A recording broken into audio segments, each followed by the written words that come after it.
we've always had a high call volume coming in.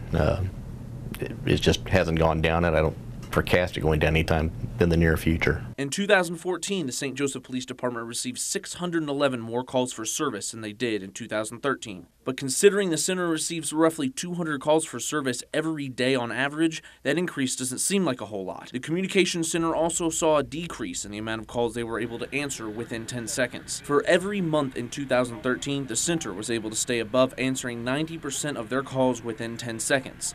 In January of 2014, the center was answering 90% of their calls within 10 seconds, but dropped below that in February and never rose back up. While 10 seconds is industry standard and a goal for the department's dispatchers, it can be difficult to achieve. Unfortunately, there's times we have more lines coming in than we have operators available to answer them, and at the same time that they're trying to answer the phones, they're also having to listen to radios too.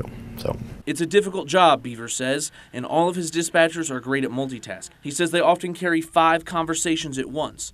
But like any industry, they can be plagued by some of the same concerns for limited resources. Part of it is the complexity of the call load that we're receiving.